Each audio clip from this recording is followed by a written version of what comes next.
guys, what's going on? My name is Joe, and this is going to be the first episode in a new series I've wanted to introduce to this channel to a while, and it's just going to be unusual trading tips. If you do remember, I did have a little series where I did cover trading tips that was very general, but this is going to be specifically for unusual trading. If you'd like to see ones for normal trading like hats, items, strangers, all that stuff, let me know in the comments below, and if enough people want me to do it, I will do one as well. But this is just going to be unusual trading and basic tutorials. So this is going to be 3 initial tips in this episode that I find really helpful when it comes to unusual trading. Of course, in the next episode of this series there will be more tips, but this is going to be about 3 tips per episode. So without further ado, let's get into my first and quite probably one of the most overlooked things in unusual trading. So this is going to be my first step, and it's something that I think is overlooked so much, barely anyone actually does it, and it's going to be checking the date of the price of the hat you've been offered. So for instance, earlier today, I'll show you the example now, I got offered a Hellfire Tam O'Shanter, which as you can see is priced at about 87-ish keys, which obviously would be a really good offer on my Bonzo the All-Knowing hat, which is priced at about 80, and the best thing is he said he could add about 10 keys, so I was like, that's a really cool offer. So I decided just before I took the offer, because I mean 17 keys overpay is a pretty good deal, so just before we were about to make the trade, I went onto backpack.tf and looked at the Tam O'Shanter's price, and it was a 2-year-old price. As you can see now, a 2-year-old price, that means that the last recorded sales that it's being priced off of happened over 2 years ago, and I mean a lot can change in 2 years. I mean the prices of buds,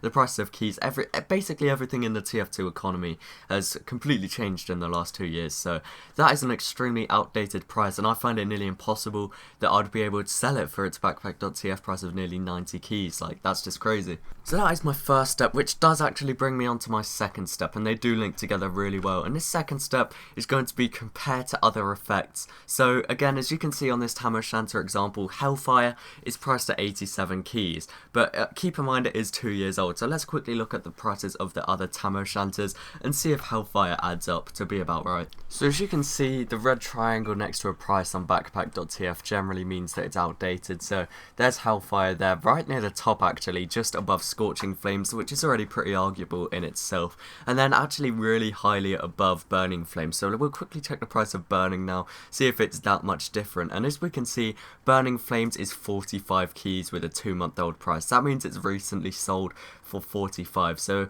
Hellfire being nearly double that just doesn't sound realistic to me, especially because Burning is a higher tier effect and probably one of the most desirable effects, especially more desirable anyway than Hellfire. So even though the only example in this video is for the Tam O'Shanter, I can assure you guys that this is applicable for most unusuals, so do be careful when you're trading out there and make sure your unusual price isn't too outdated.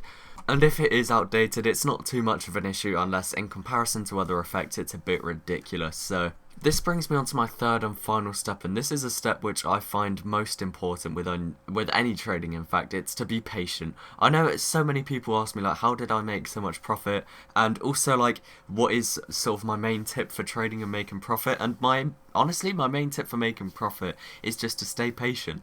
And by stay patient, I don't mean sort of keep your unusual for years until you get the full buyout in pure. I mean, don't rush into offers just because it's the first offer you've had in a while, or just because it's the first offer with a decent amount. I mean, wait for an offer that you're happy with, not necessarily just with pure, but just wait for an offer that you're genuinely happy with in terms of pricing and effects, and just make sure you're not rushing into it because it's an offer and just for the sake of trading. Also, don't just trade your unusual because you're bored of it, alright, because that can just lead again to losing potential profit and someone buying your unusual who's generally more patient than you making a lot more profit than you did off the hat. So that is probably my first 3 big trading tips in the unusual trading community. If you did enjoy this video, please do remember to leave a like, and if you'd like to see more videos like this, more episodes in this series and general gaming content, then be sure to subscribe. Let me know what you thought in the comments below, and that's just about it. Thank you so much for watching guys, and peace.